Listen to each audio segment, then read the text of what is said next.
शिव तत्व की प्राप्ति को करने के लिए अगर कोई संसार का मानव मुझे पुकारता है, भजता है, शिव कथा कहती है, शिव जी कहते हैं नंदी से, उस जीव का कल्याण करने के लिए मैं स्वयं उसके द्वार तक पहुंच जाता हूं और उसका उद्धार कर देता हूं, उद्धार कर देता हूं।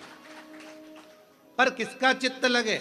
सावन में भी कई लोग ऐसे हैं जिनका चित्त नहीं लग पाएगा, क्योंकि सावन का महीना होता है तो कमाई के स्रोत भी ज़्यादा हो जाते हैं। जीजियों की साड़ियाँ बिकने लगती हैं, फैशन का सामान बिकने लगता है, पर्स मोबाइल बिकने लगता है, सामान बिकने लगता है, क्योंकि उस समय व्यापार भी बढ़ता है। व्यापार इसलिए बढ़ता है क्योंकि भगवान भी चाहता है कि तेरा मन मुझसे हट जाए, व्यापार में लग जाए। क्योंकि भगवान को मालूम, हमने पहले भी कथा में कहा है, बच्चे को माँ गोदी में तभी तक रखती है जब बच्चा खिलौने से नहीं खेलता। खिलौने से खेलने लगेगा, माँ नीचे उतार देगी। उसी तरह भगवान तुमको अपने पास जब तक बुलाता है, जब तक तुम्हें अपना बनाकर रखता है, और भगवान देख लेता है कि अब धीरे धीरे मेरे को इसको धन देना है, वैभव देना है, ये खिलौने से खेलना चालू करेगा, गाड़ी लाएगा, घोड़ा लाएगा, मकान बनाएगा, फर्नीचर बनाएगा, उसमें लग जाएगा तो मेरे मंदिर आना छोड़ देगा। और मंदिर आना छोड़ दिया तो एक दिन मुझे धीरे धीरे, मैंने एक बार इसकी यहाँ वो पहले की माताएं, पुरानी माताएं क्या करती थी, मिर्ची बारिश के पहले भर के रख लेती थी,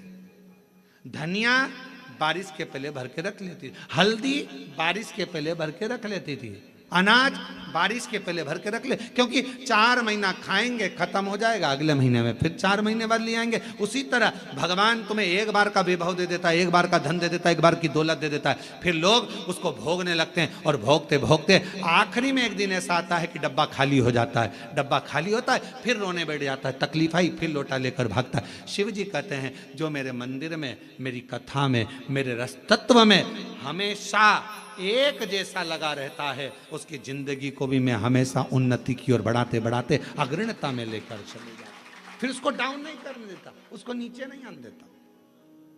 जैसे श्रावण महीने में चढ़ाए गए कनेर के फूल, दुर्वा,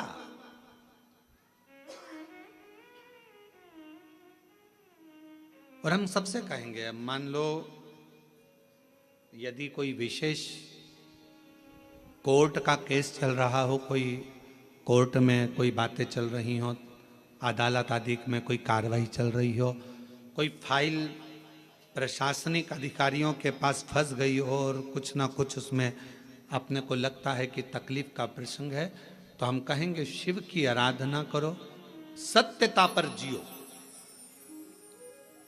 और साथ में 5 दुर्वा, 1 कनेर का फूल पीला, 1 पीला कनेर, 5 दुर्वा, 5 बेलपत्र लेकर शिव जी के मंदिर में जाकर शिवलिंग पर समर्पित कर कर 2 लोटा जल सावन के महीने में उसी पर बेलपत्र कनेर के फूल पर चढ़ाइए। देवाधिदेव महादेव की कृपा होगी। ज़्यादा से ज़्यादा 6 महीना, 7 महीना, इससे ज़्यादा निर्णय आप ही के पक्ष में आएगा और शिव की कृपा से। और इसमें एक बात और स्मरण रखें, जैसे कोई की प्रॉपर्टी है, कोई की जमीन है, और वो जमीन तुम्हारी कोई ने कब्जा कर ली, या तुम्हारा नाम नहीं हो पाई, या कोई उसमें लफड़ा हो गया, या तकलीफ आ गई और पैसा उसमें अटक गया, उसके लिए भी कनेर का पुष्प श्रावण महीने के जितने सोमवार आते हैं, रविवारी, सोमवारी और भोमवारी, कौन कौन से बार हो गए? रविवार, सोमवार और मंगलवार, 3 बार। प्रथम दिवस में कनेर का 1 पुष्प लेना है, द्वितीय दिवस में कनेर के 5 पुष्प लेना है, और तृतीय दिवस में कनेर के 3 पुष्प लेना। बेलपत्र 1-1 साथ में लेकर शिवजी को रविवार के दिन भी समर्पित करें, सोमवार के दिन भी समर्पित करें, और मंगलवार को 3 कनेर के पुष्प के साथ बेलपत्र लेकर बाबा को समर्पित करिए। कितना भी अटकी हुई प्रॉपर्टी होगी, कह दिया उसने मैं तेरे नाम प्लाट नहीं कराऊंगा, और पैसा लेकर बैठ गया, या पैसा नहीं दे रहा है, या किसी भी रूप में वो अटका हुआ है, अगर सावन के 4 सोमवार पढ़ें या 5 सोमवार पढ़ें, आपने ये प्रत्येक सावन के सोमवार के पहले, फिर से बोलो कौन सा बार?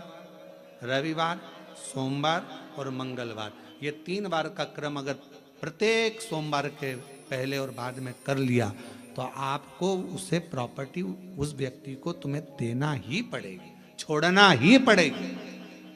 उसको खुद अपने आप में बेचैनी होने लगेगी, मुझे बुलाएगा, आपको जाना नहीं पड़ेगा, खुद बस फोन लगाया आपने, भैया हमारा करा दो, हमारा करा दो, 2 बार 3 बार अगर बोला, चौथी बार वो खुद बुलाएगा, बेचैनी बढ़ेगी। मेरा बाबा उसको खुद खल बुला देता। शिव शिव है, उसको कहते सत्यम शिवम सुंदर, शंकर शंकर, वो नित्य कृपा करने वाला, नित्य कृपा। और सावन का महीना 1 लोटा नहीं, कितना, 2 लोटा जल चढ़ा रहे हो सब लोग, बहुत जोरदार। तुम्हारे लोटे का ही तो असर है, जो कोरबा में इतना पानी गिर गया, ये तुम्हारी लोटे का असर है। और अब पूरा पूरा विश्व देख रहा है कि कोरबा वालों ने इतना पानी चढ़ाया कि पूरे ग्राउंड में पानी भरा गया, तो कथा को ऑनलाइन करना पड़ रहा है, ये कोरबा में 2 लोटे जल कर, 2 लोटे जल कर, शिव कृपा है।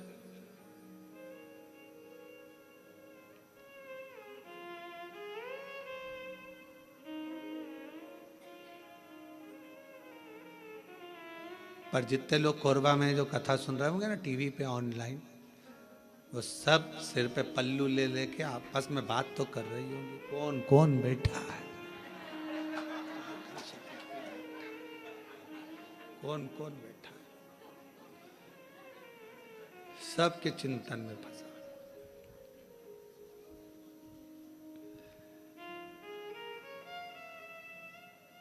कल हम जब सीहोर से आ रहे थे तो बहुत सारे यहाँ के बहुत सारे मिनिस्टर आदि के भी बहुत सारे गुरु पूर्णिमा पे फोन उत्सव आदि सभी प्रदेशों के आते हैं कि गुरु पूर्णिमा की बधाई के लिए, यहाँ से भी पहुँचे। तो कहा गुरुजी कोरबा आ रहा है, हमने कहा बिल्कुल ना आइएगा। हमने कहा इतना, एक तो हॉल छोटा, ऑनलाइन कथा, और मालूम पड़े और तुम ही आ जाओ तो मालूम पड़े व्यवस्था और गड़बड़ा जाए। कहा मत, भजन करो, प्रणाम,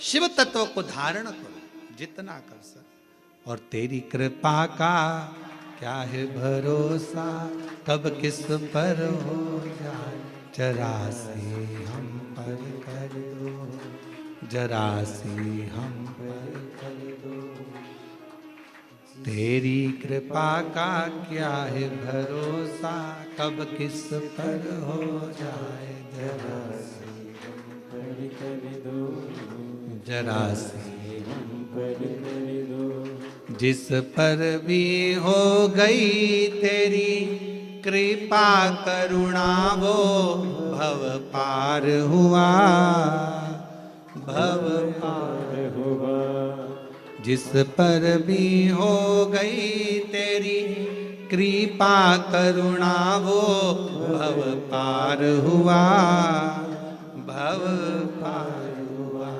पापी हो चाहे जितना उसका भी बाबा उद्धार हुआ, उद्धार हुआ, पापी हो चाहे जितना उसका भी बाबा उद्धार हुआ, उद्धार हुआ, गिद्ध अजामिल गड़िका जैसे तेरे मन को भाव, जरा सी हम पर कर दो, ओ जरा सी हम पर कर दो, तेरी कृपा का क्या है भरोसा, कब किस पर हो जाए, जरा सी हम पर कर दो। तो शिव पुराण कह रही है, शिलाद मुनि ने तप करा, तप कर कर भगवान शिव को पाना चाहा, पर शंकर भगवान अपने असली स्वरूप में नहीं गए, रूप बदल कर गए, और परीक्षा लेने के लिए मेरा शंकर आता है।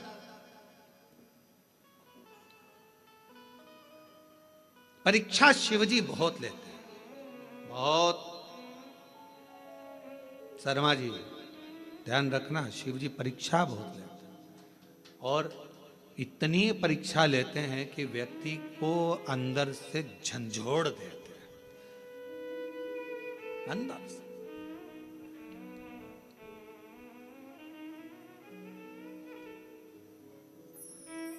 पर यदि आपकी विश्वास और दृढ़ता है, भरोसा है, और फिर कह रहे हैं ये ऑनलाइन कथा होती तो सीहोर से होती, आपका विश्वास था, आपकी दृढ़ता थी और समिति ने सोच लिया था, तो ये कथा कोरबा से यहाँ ऑनलाइन हो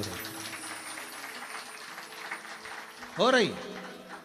और सारे कोरबा वासियों से निवेदन है कि अपने घर में रहकर इस कथा को इस भाव से सुनो।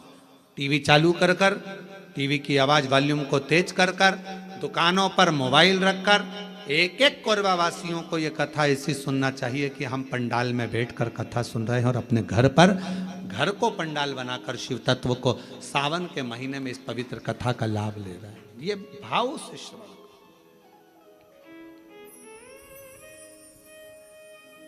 हृदय से।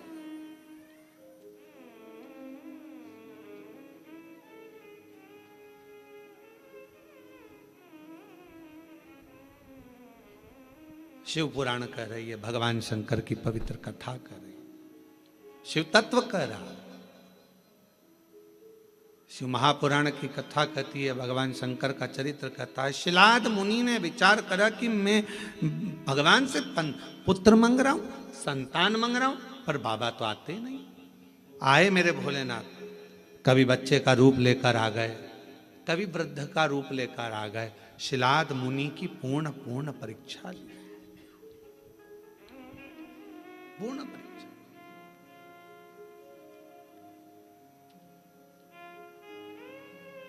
आखिरी में मेरे भगवान ओघड़दानी शिव जी आए और शंकर भगवान आकर खड़े हुए हैं। सुंदर बागंबर, मस्तक पर चंदा, त्रिपुंड त्रिनेत्र त्रिशूल धारी मेरे भगवान शिव सामने थे। मांगो, क्या चाहिए तुमको? अब शिलाद मुनि ने पहले तो ये नहीं कहा कि मुझे औलाद चाहिए। शिलाद मुनि ने सबसे पहली बात कही कि ये बताओ,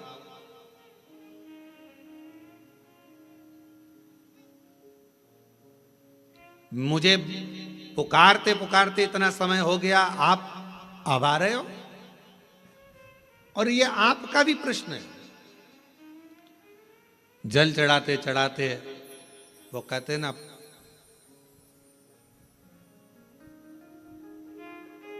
तुम्हें पुकारते पूरी रात हो गई,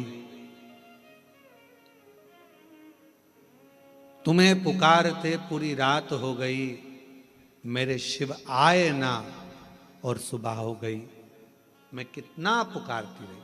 आप में से कई लोग ऐसे होंगे जो भगवान शिव के मंदिर में जल चढ़ाते हैं, पशुपति व्रत करते हैं, सोमवार का व्रत करते हैं, प्रदोष करते हैं, शिवरात्रि करते हैं, पार्थिव लिंग का निर्माण भी करते हैं, आराधना भी करते हैं, उसके बाद भी भगवान शंकर नहीं सुन रहा।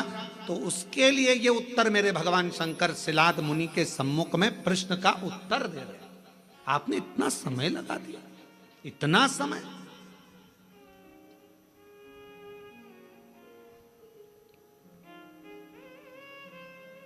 कितने साल पहले ली थी कथा?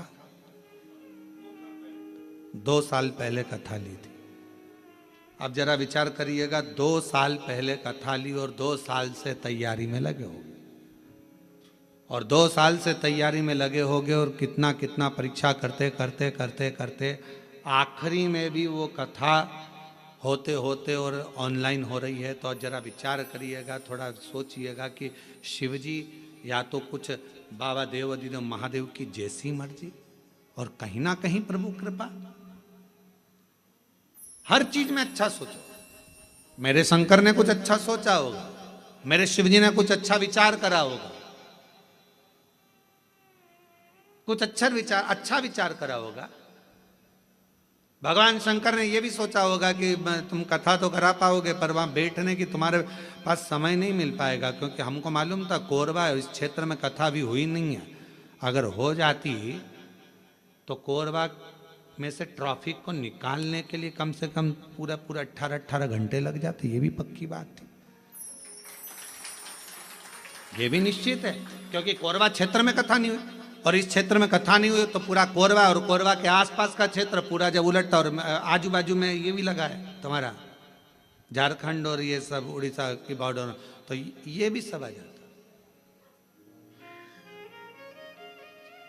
कथा नहीं सुन पाते तुम, हो सकता है व्यवस्थाओं में लगे रहते, पर शिवजी ने विचार करा, तूने 2 साल दाढ़ी नहीं बनाई, 2 साल बाल ना कटाए, 2 साल तक तू तप साधना करता रहा, तो मेरे शंकर भगवान ने सोचा जब इतना तूने करा है तो कथा भी दिल लगा कर एक जगह पर बैठकर श्रवण कर, सुनो, धारण करो।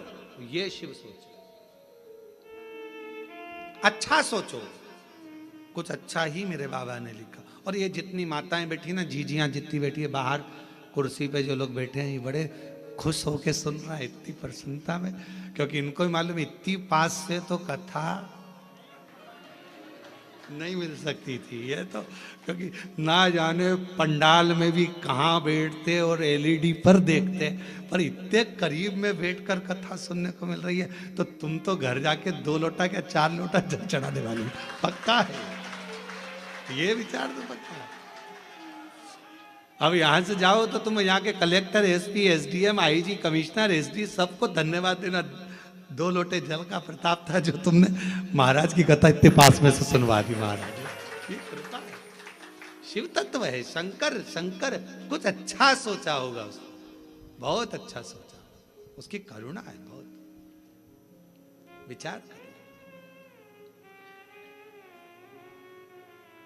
शिलाद मुनि ने कहा इतना समय लगा दिया तुमने आने में, मैंने तो सोचा नहीं था कि इतना समय लगेगा।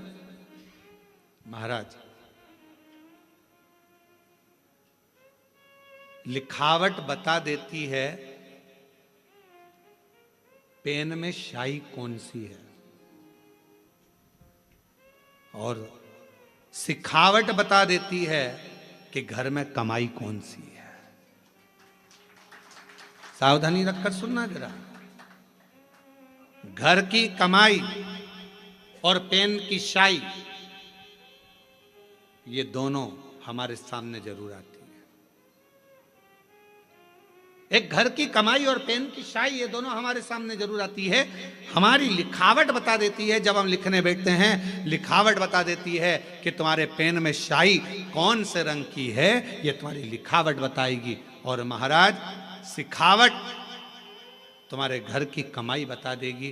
तुम्हारे बच्चों में अच्छे संस्कार हैं, बच्चे माता पिता का आदर कर रहे हैं, सम्मान कर रहे हैं, सत्कार कर रहे हैं। फिर निवेदन करूंगा, बच्चों को खूब पढ़ाओ, अपने बेटा बेटी को खूब पढ़ाओ, जितनी अच्छी एजुकेशन दे सकते हो दो।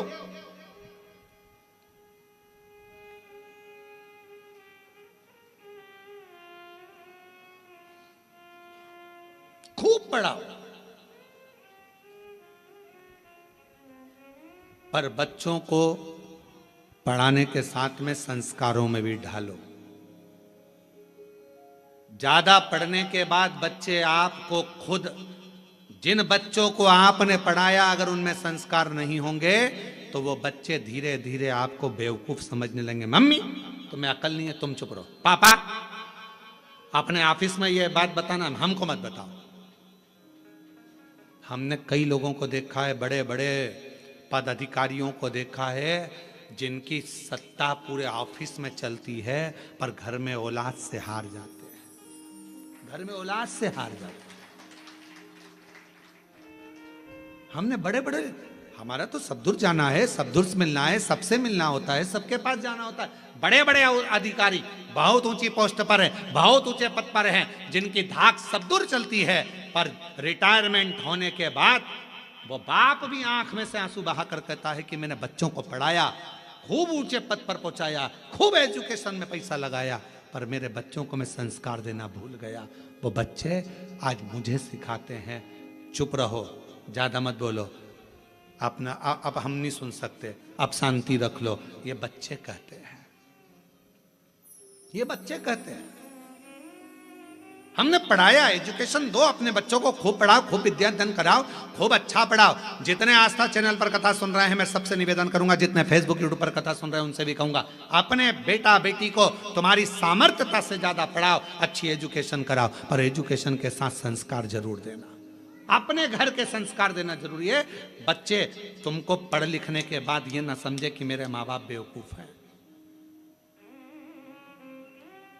पढ़ाओ, खूब पढ़ाओ, पर बच्चे जब ऊंची आवाज में बात करने लगे, पापा चुप रहो, मम्मी तुम मेरे से फालतू बात मत करा करो, तुम में अकल नहीं है, तुम चुप रहो। बच्चे जब व्यर्थ की बातें बोलने लगे तो समझ लेना पढ़ाई तो कराई तुमने, एजुकेशन तो कराया, पर संस्कारों से वंचित कर दिया।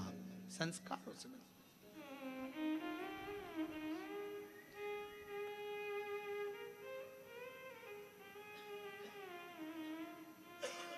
इसीलिए ये व्यासपीठ हमेशा कहती आई है और आज फिर कहती है, अपने बच्चों की पढ़ाई में तुम जो खर्च कर रहे हो, ऐसा ही खर्चा एक अपने आस पास मोहल्ले में, कॉलोनी में, सोसाइटी में, समाज में, अपने रिश्तेदारों में, नातेदारों में, या अपने आसपास में कोई भी समाज का व्यक्ति हो और उसके बच्चे को अगर पढ़ने का शौक हो, विद्या अध्ययन का शौक हो, वो पढ़ना चाहता हो, तो निवेदन है उसकी एजुकेशन का खर्चा आप उठाओ। जब उस बच्चे को पढ़ाओगे, एक अपने बच्चे को पढ़ाओगे और एक दूसरे के बच्चे को जिसको पढ़ने का शौक है, पैसा नहीं है, पढ़ना चाहता है, उसकी एजुकेशन का जब आप खर्चा उठाओगे, जब आपके बच्चा भी बड़ा होगा और वो जिसको पढ़ाया वो भी बड़ा होगा, दोनों में अंतर समझ में आएगा। जिसको तुमने पढ़ा दिया, लिखा दिया, अगर वो ऊंचे पद पर पहुंच गया तो तुम्हारे एहसान को मरते दम तक नहीं भूलेगा। मरते दम तक कि मेरे पास वाले पड़ोसी ने मुझे पढ़ाया था, उसने अच्छी एजुकेशन कराई। इसलिए हमारी विठले सेवा समिति, हमारा कुबेरेश्वर धाम आज भी ना जाने कितने बच्चे हैं जिनकी फीस जमा करता है, जिनका पढ़ाता है, उनकी ड्रेस, उनकी किताब, ना जाने कितनों की फीसें जमा कर कर विठले सेवा समिति कॉलेज की, स्कूलों की फीस जमा कर कर बेटा बेटी को पढ़ा देती। और वो बच्चे जब अच्छे पद पर पहुंचते हैं तो याद करते हैं कि हमने विठले सेवा समिति ने हमारा खर्चा उस परिस्थिति में उठाया जब हमारे पास नहीं था। और बाद में वो कहते हैं कि हमें बताओ, हमें समिति के लिए क्या करना है, हमें क्या करना है कुबेरेश्वर धाम के लिए। हम एक ही बात कहते हैं, अपने परिवार को पालो और साथ में तुम भी ये नियम बना लो कि अपने आसपास में कोई बच्चा पढ़ना चाहता है, एजुकेशन करना चाहता है, उसके पास कुछ नहीं है, तो तुम उस बच्चे को पढ़ाओ जैसे समिति ने तुमको पढ़ाया है, वैसे तुम भी पढ़ाओ। अग्रणता दीजिए। शिक्षा से बड़ा कोई दान नहीं दुनिया में, शिक्षा से बड़ा कोई दान नहीं। पढ़ाओ, अच्छी एजुकेशन करो, पर एक विश्वास के साथ, एक भरोसे के साथ।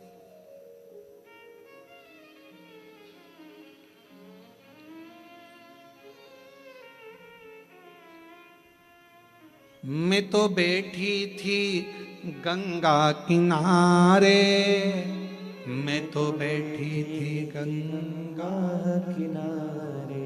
जब हम एकाग्र चित्त से बैठकर भगवान शिव की अविरल भक्ति को धारण करें, विश्वास के साथ स्मरण करें, शिव तत्व क्यों ना मिले। शिलाद मुनि ने कहा कि आपने आने में इतना समय लगा दिया, इतना समय। भगवान शंकर बोले, जब तक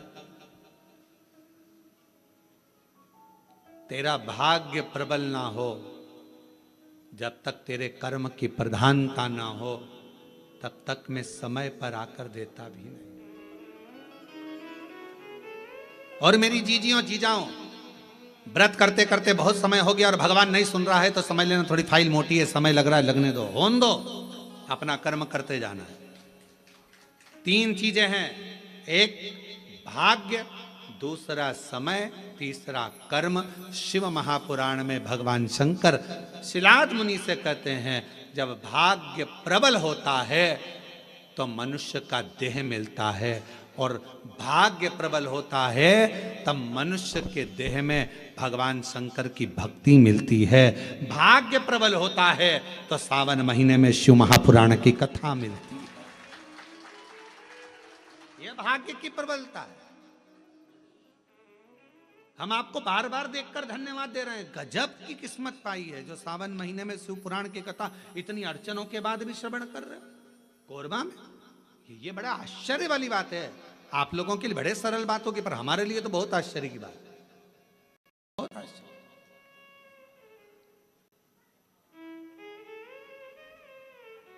शिव तत्व भाग्य की बात होती है तो मानव की देह मिलती है। सौभाग्य की बात होती है, मानव की देह में भगवान शंकर की भक्ति मिलती है। और हजारों लाख गुना सौभाग्य प्रबल होता है। कोई अपने पूर्वजों का, माता पिता की पुण्याई होती है, तब जाकर हम शिव महापुराण की कथा श्रावण के महीने में बैठकर श्रवण कर पाते हैं। यह पुण्याई की बात, शिव तत्व की कृपा, भगवान शंकर की कृपा।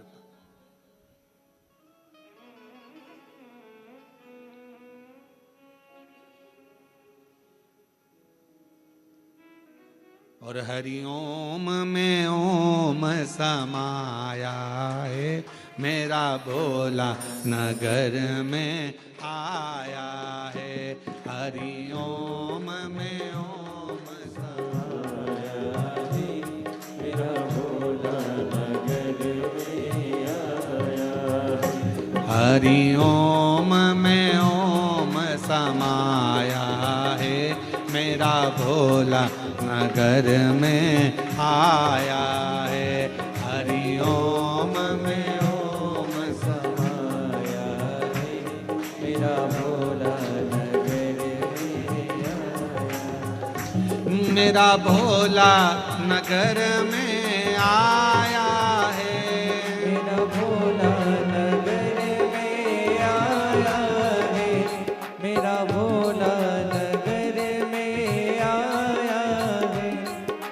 भोला नगर में आया है।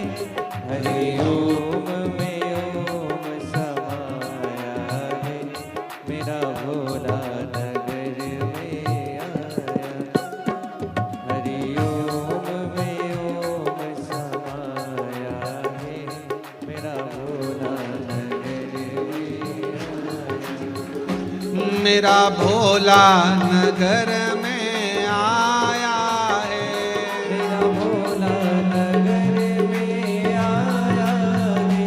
मेरा भोला नगर में आया है, मेरा भोला नगर में आया है। ओ हरिओम में ओम समाया है, मेरा भोला नगर में आया है। हरिओम में ओम समाया है, मेरा भोला नगर में आया। ओ हरिओम में ओम समाया है, मेरा भोला नगर में आया है। हरिओम में ओम समाया है, मेरा भोला मेरा भोला नगर में आया है। मेरा भोला नगर में आया है। ओ मेरा भोला नगर में आया है, मेरा भोला नगर में आया है। ओ हरिओम में ओम समाया है, मेरा भोला नगर में आया है। हरिओम में ओम समाया है, मेरा भोला नगर में आया। दोनों हाथों से बड़े प्रेम से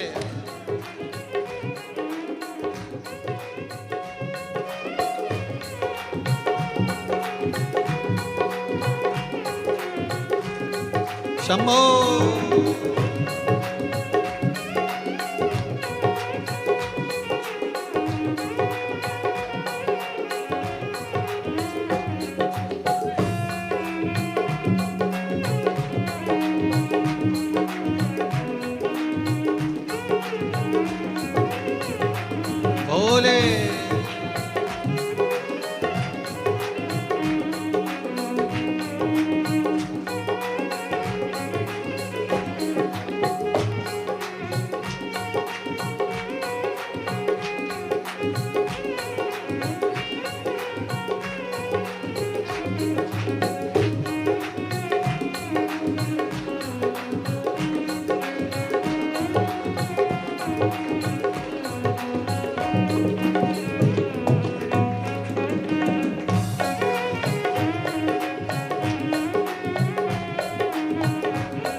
मेरे भोले के हाथों में डमरू है, मेरे भोले के हाथों में डमरू है, मेरे भोले के हाथों में डमरू है, मेरे भोले के हाथों में डमरू है। वो डमरू में ओम समाया है, मेरा भोला नगर में आया है।